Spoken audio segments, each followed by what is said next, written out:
Okay guys, magandang umaga sa inyong lahat. Ako nga po pala si Glenn, ang inyong lingkod. At tayo po ngayon ay magsasagot ng isang accounting problem. Itong accounting problem nga pala ay matatagpuan sa libro ni Sinaida Vera Cruz Manuel, 21st Century Accounting Process. Ngayon, ang ating sasagutan ay isang interior decorator na kung saan magagawa tayo ng 10-column worksheet for the year ended December 31, 2003. Gagawa tayo ng closing entries, adjusting entries, at reversing entries. Okay, simulan na natin.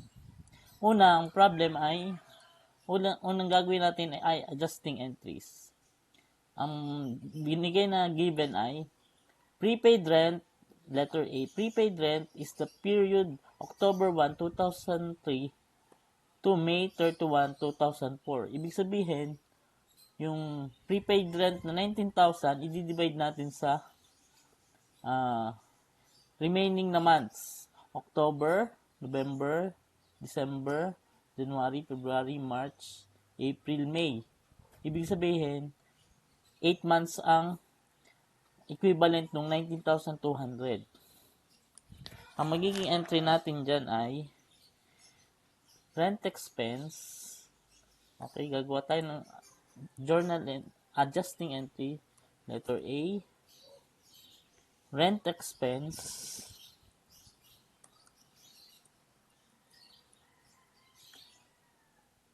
debit 7,200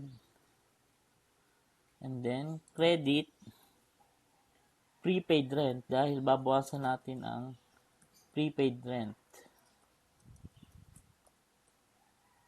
7,200. Paano nakuha ang 7,200? Ito ay sa pamamagitan ng 19,200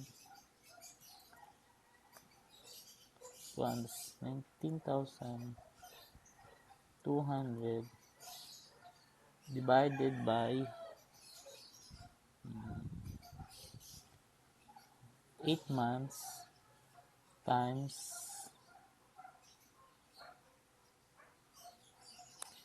24 times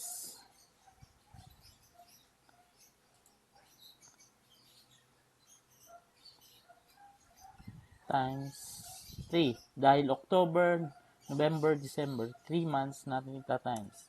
7,200. Yan ang magiging entry natin. Rent expense, debit rent expense. Madadagdagan ang rent expense natin ng 7,2 at mababawasan ang ating prepaid rent ng 7,2 dahil nagkaroon ng adjustment sa loob ng 3 buwan. Letter B.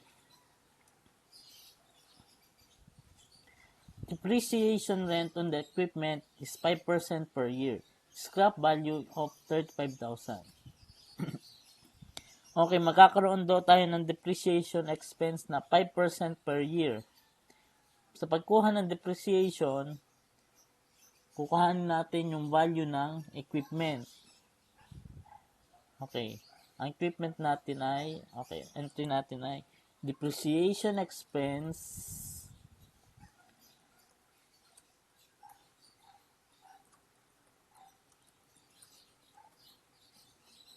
credit accumulated depreciation.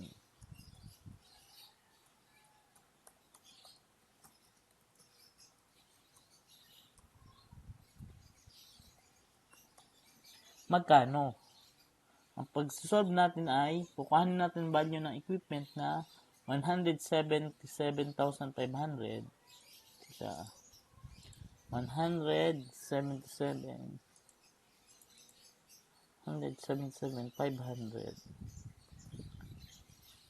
minus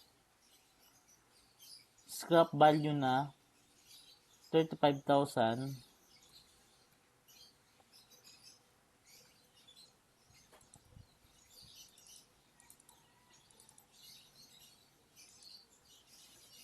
was 35,000. Magiging 142,500. Tatimes natin siya sa 5% per annum. 5%, opo, times natin sa 5%,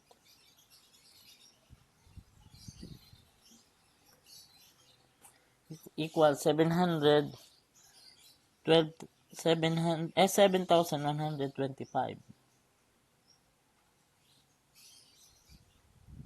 Dahil ito ay buong taon na, ito yung buong sa taon ng 2003, ang accumulated depreciation niya ay 7,125. Kaya magiging entry natin is debit depreciation expense 7,125, credit accumulated depreciation 7,125. Okay. Letter C na tayo. Salaries incurred but unpaid as of December 31 for 12,000. Okay. Hindi pa daw napapabayaran yung 12,000 na utang na salaries, kaya magiging entry natin ay letter C, salaries expense,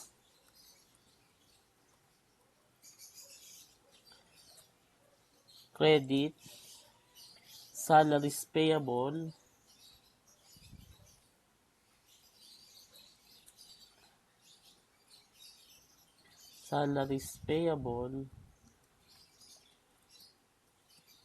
na 12,000 pesos.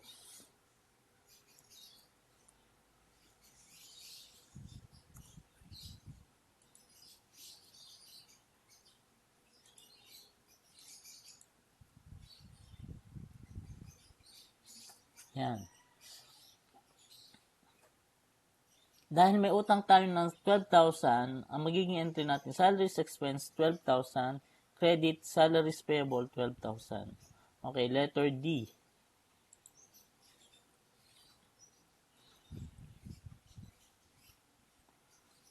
The note was issued on December 11 for 30 days at 12%.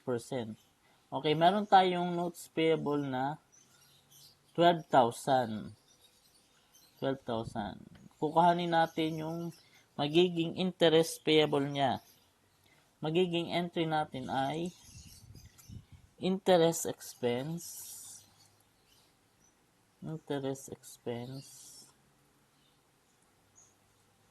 credit, interest payable.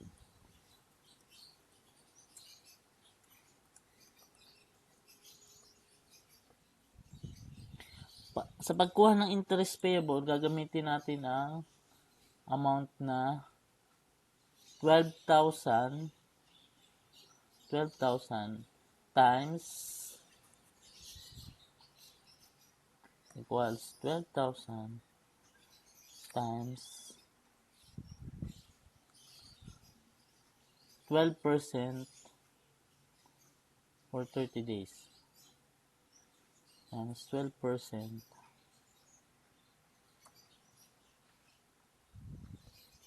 144, at makukuhanin natin kung ilang days ba siya na incurred. Equals 1,440 times 20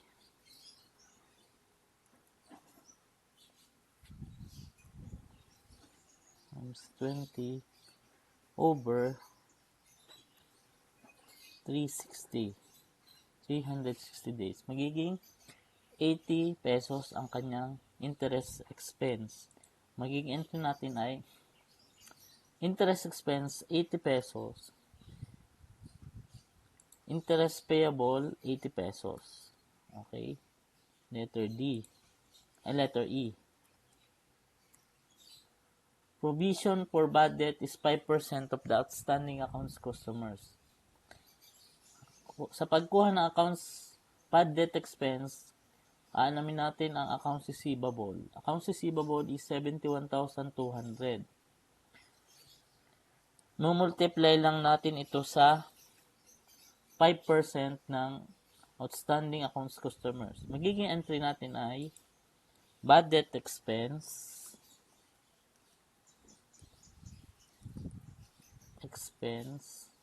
credit, allowance for bad debt expense.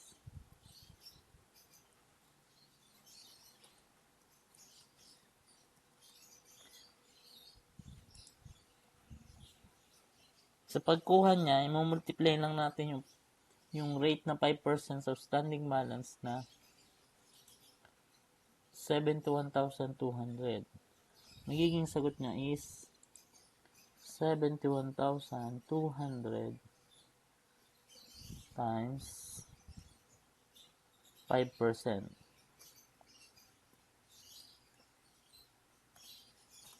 Magiging sagot niya is 3,560. Magiging entry naman natin ay bad debt expense 3,560 debit, and then credit allowance for the bad debt expense 3,560. Okay.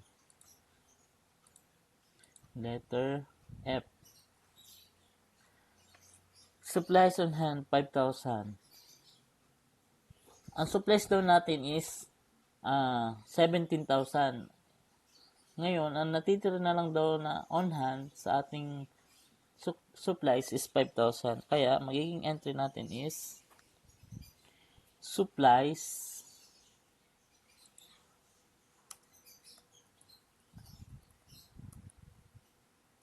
debit supplies 5,000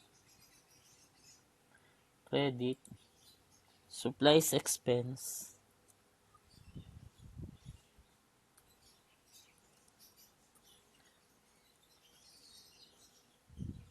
5,000.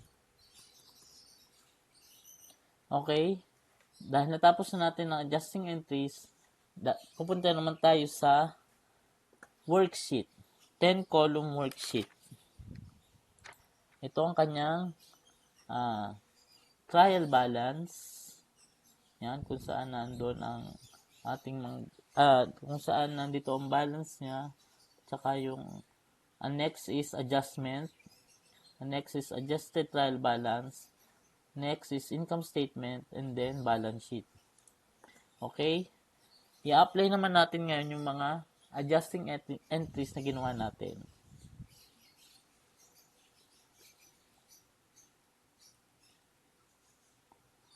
Okay.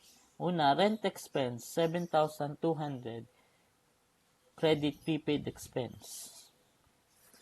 Okay. Rent expense, adjustment, 7,200. Debit. And then credit. Prepaid rent, 7,200. Prepaid rent. Credit, 7,200. And next is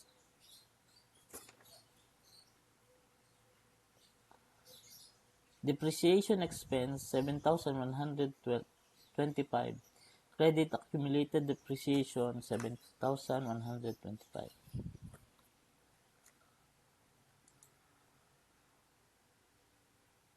Depreciation expense, 7,125. Debit, and then credit accumulated depreciation, 7,125. Okay. The next, salaries expense, 12,000. Then credit salaries payable, 12,000. Salaries expense, 12,000.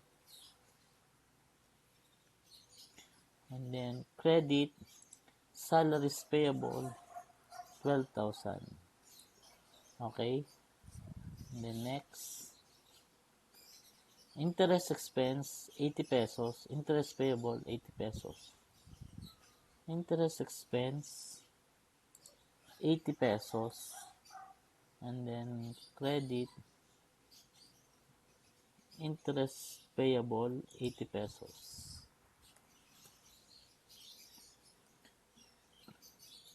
Then next, bad debt expense, 3,560. And then credit allowance for bad debt expense, 3,560. Bad debt expense, 3,560. 3,560.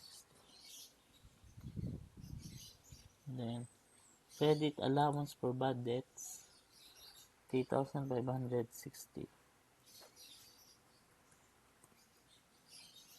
And then ang huli, supplies, 5,000. Credit supplies expense, supplies 5,000. And then credit supplies expense.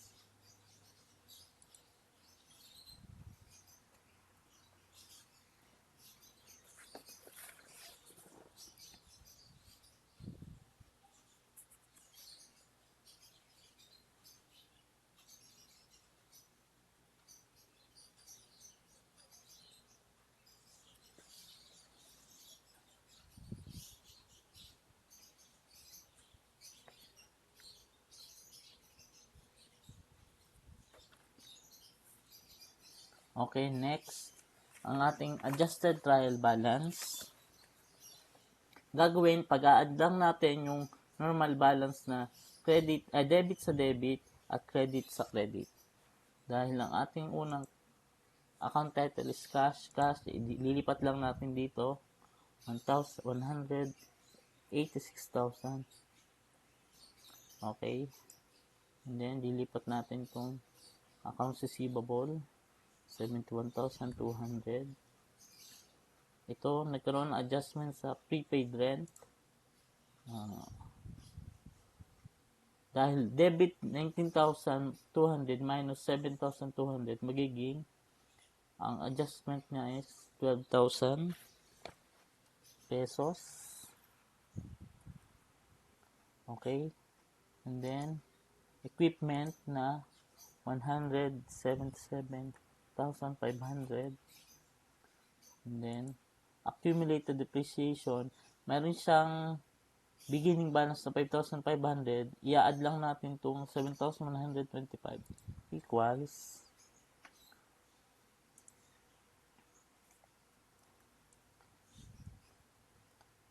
yan, 12,625.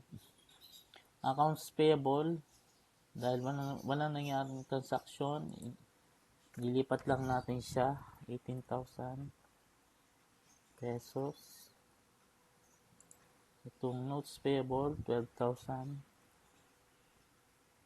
Itong Margallo Capital, 300,000.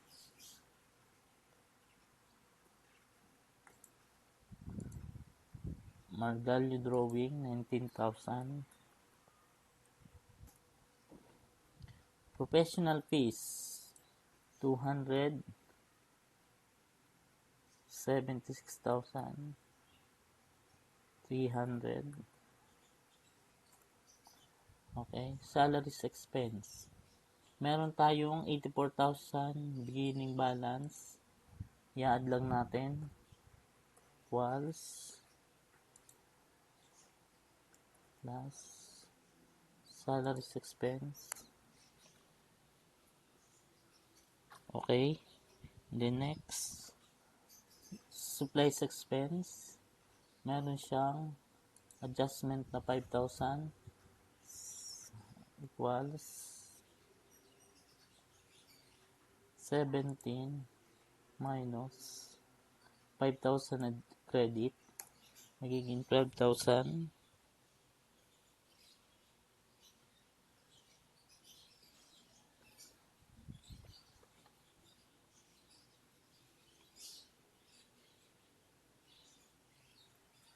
Okay. Okay, next, utilities expense, 37,800. Next, ito nilipat lang natin yung mga balance, debit,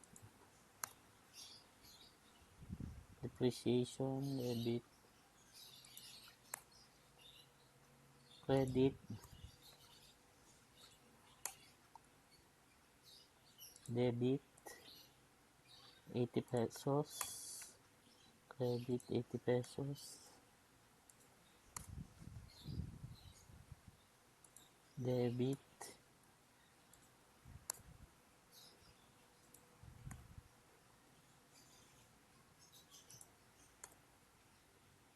then debit. Okay, ito na ang ating adjusted trial balance. Total natin lahat kung tama ba. Once, sum, mula sa taas, nandito sa dulo, 634,565. Okay, total naman natin itong nasa credit side.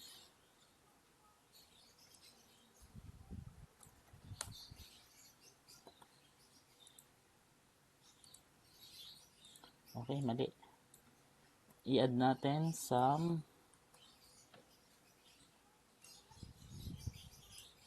Okay. Ito na ang ating adjusted trial balance.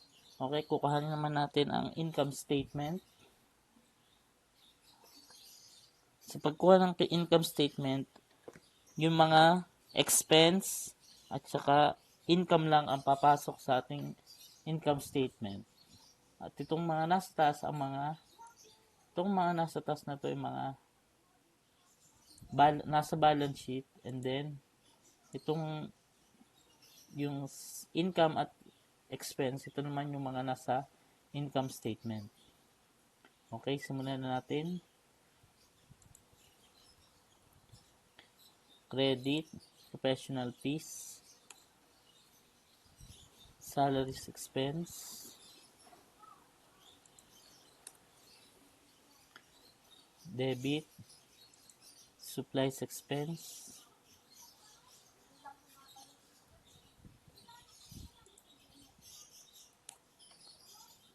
debit, utilities expense, debit, rent expense,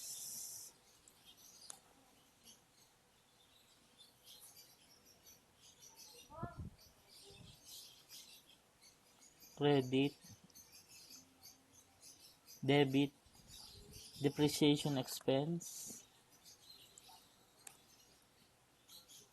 Next is interest expense, debit, bad debt expense, and then okay, yan na yung ating sa income statement.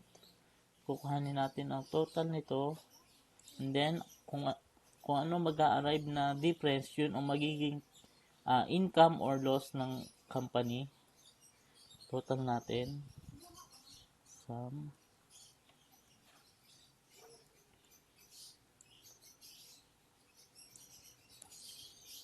$163,865 ang expense, and then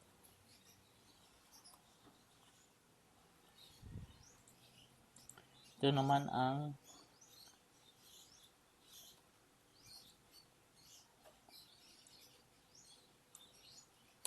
income, 276,300. Ang magiging difference niya is income dahil nasa credit side. Pag pinag-minus natin to, magiging sagot is an income of 112,435. Okay, dadako naman tayo sa balance sheet.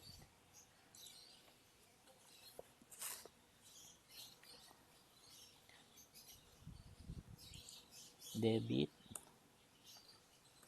debit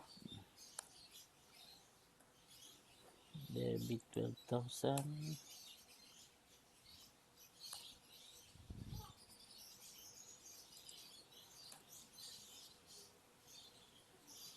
credit equipment,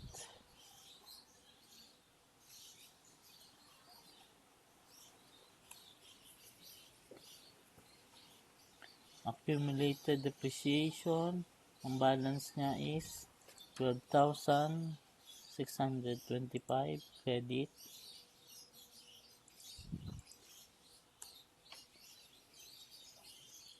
and then notes payable,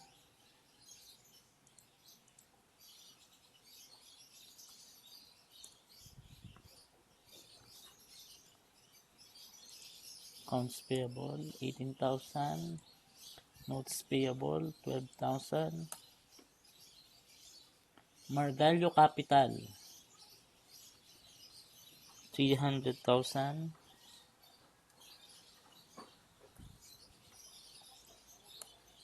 and then Margallo Drawing 19,000. Okay, meron pa tayo ditong salaries payable na 12,000 credit, interest payable 80 pesos credit, at allowance for doubtful accounts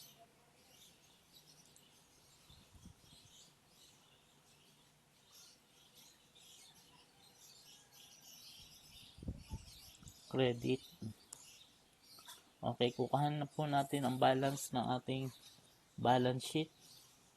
Magiging difference po nito is either income or loss. Okay.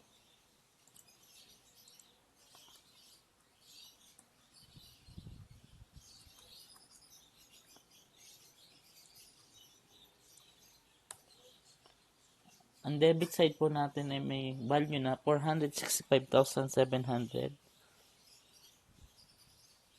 Meron pa pala tayong supplies na 5,000. Okay. May value tayo ng debit na 470,700. And then, kuhanin din natin ang credit sum.